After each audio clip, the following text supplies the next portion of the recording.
Alright, you guys, so today we're going to talk about why did I even pick the MK8 Golf R when there's other hot hatches and other cars that I was actually shopping and looking at, but I ended up landing at the Golf R. Now, why not get a WRX STI? Why not get the Honda Type R? Those are the two competitive, like direct competitors for this car. Well, there's multiple reasons in that. I was looking at a WRX STI about 2 to 3 years ago. I was shopping it heavy. I was test driving them and everything.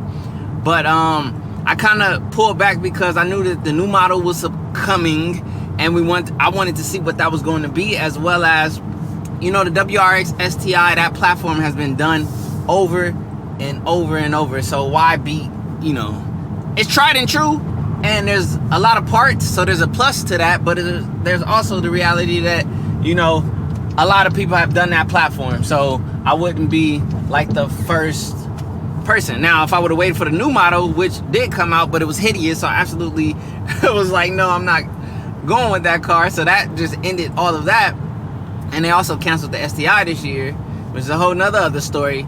Then there's the Type R, the Honda Type R. When it first was dropped, I was looking at it, but I'm gonna be honest, the look of that car is just off-putting to me.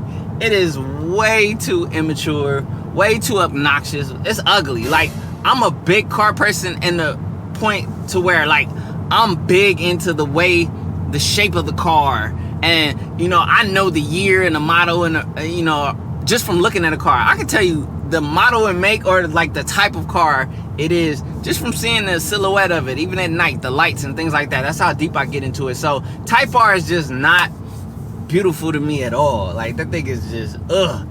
And then we get into like what I was really shopping, which was the AMG CLA 45, a beast of a 4-cylinder, the fastest 4-cylinder on the road.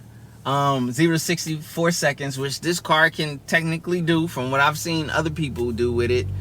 As well as, I was looking at the Audi RS3, which still hasn't released yet, and then the BMW M2 competition. So these are all of the cars that I was shifting through. But the BMW M2 competition, as soon as the market like got real shifty, oh my goodness, the price point on that car just went bonkers. So that was just out the market. Like, I mean, the used car, and that car became like a rare commodity, and the price just in the favor of the owners. Fair. BMW M2 competition, love that car. And same thing with the BMW M2 CS. Mwah. Beautiful cars, rear wheel drive, driver's cars all day. The price got ridiculous with, you know, once the car market went bonkers. And then you get into the Audi RS3. Well, if you look at it, and even what I went through with this car, all of the enthusiast cars are being marked up crazy.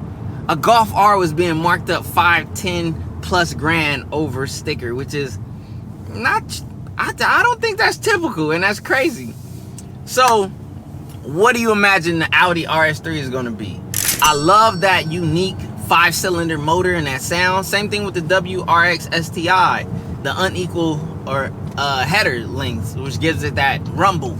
Like, I love that about those cars. Another big thing in the WRX STI and Type R argument as to why I wouldn't or didn't really go with those over this one is because they were manual only cars. And although when I drove that WRX STI and I test drove it, I loved it. It was like, it was I think it had the short shifter in there. It was easy shifting. That thing was locking in. It was doing really, really, really well for me. Yo, what's up? I'm recording. What do you need? So yeah, while I know how to drive a manual, and I would appreciate it from time to time, there's sometimes when you don't want to drive manual. And the good thing about these DSGs, number one, they're faster, and number two, they give you the option of paddle shifting, so you get that manual-ish feel. It's not the same, I know, but still, you know, I feel like there's more flexibility and more things to be done with the dual clutch system. Just in my opinion, for just, if this is going to be like your everyday all-inclusive, DSG might be more favorable to the majority of people.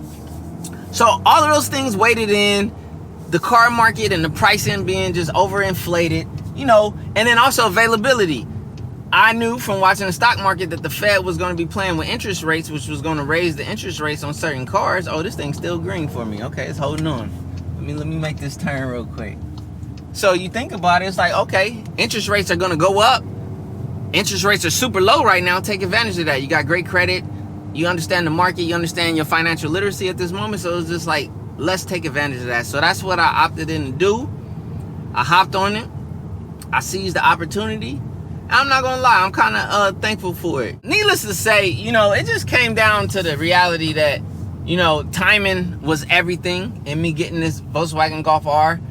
I am a fan of the Golf car, having a GTI, seeing how versatile, how practical it was, being able to pull up to IKEA in your little hatchback and haul something massive away while everyone else got their trucks and their big vans and renting stuff and things like that. Those versatility options are like everything about hatchback. So I love the hatchback in that sense. The same thing if I were to put, you know, a sound system, if I were to put a sub back there, the openness you get, you know, it's a cool car.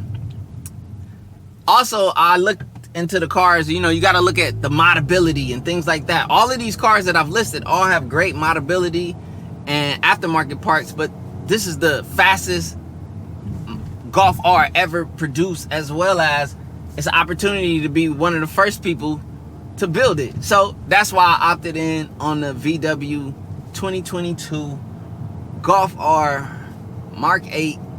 And you know what? I do not regret my decision, not one bit. I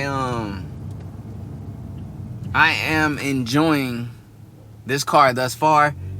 We knocking on 1,000 miles door, which means that a review is coming for you guys really soon, you guys. I'm already running this thing in my custom mode with pretty much, I'm at race setup right now. I got my own thing race, but with pure exhaust sound. I don't like the artificial exhaust sound, you know what I mean? I can't wait to deactivate that permanently, as well as the auto start stop. Got to turn that off permanently. There's some things to be done, but the beauty is you can do those things. You know, there's things that you can do. So let me pull up to my little favorite spot where I like to sit up and record, and then I'm gonna record a second video where I'm gonna be sharing with you guys how much I pay. I'm gonna be extremely transparent. I'm gonna break down the whole deal for you guys I did on this car. I didn't fight for the best deal on this car. I'm not even gonna lie. I wanted to grab the car so I could get to making the content. I was just like, whatever, you know, was uneven on me, I'm just gonna hustle and grind and make that back to even it out. Now granted, you know, there's depreciation and all those other things, but it doesn't matter. When you are determined to do something, at least like me, and I'm doing some type of business minded transaction or maneuver or execution, oh, I'm all in and I'm gonna make it happen. So that's pretty much where I'm at with this. Looking a little busy up here. Let's see.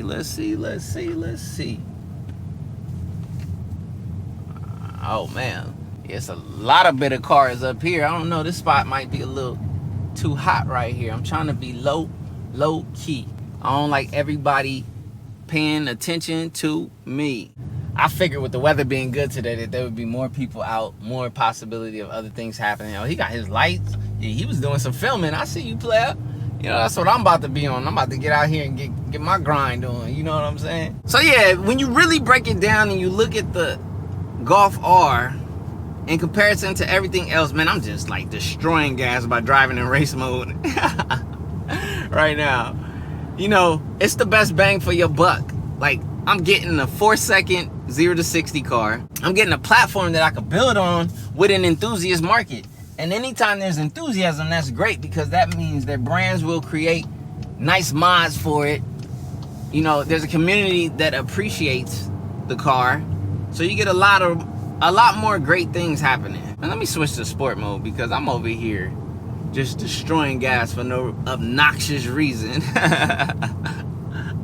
Other than I feel like I'm at 1,000 miles and I'm trying to turn up. So yeah, real life, best bang for your buck.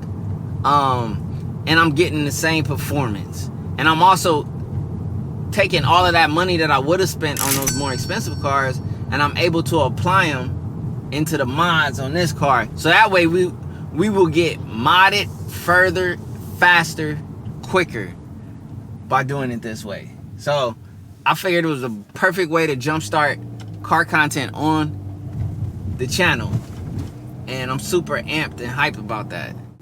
Gotta find me a Speezot. And yeah, that's pretty much the gist of why I picked this car. It's a lot more to it and all that stuff, but let me film the video where I'm going to break down all of my financials on this car, how much I paid for it, how much fees they charge me, as well as what my monthly car note is. So that way you guys can get an idea of like what it costs to actually own and operate this vehicle. Smash the subscribe button, join the journey and the build of this VW 2022 Mach 8 Golf R build. I went from LA to the A on the run, you can tell where I stay.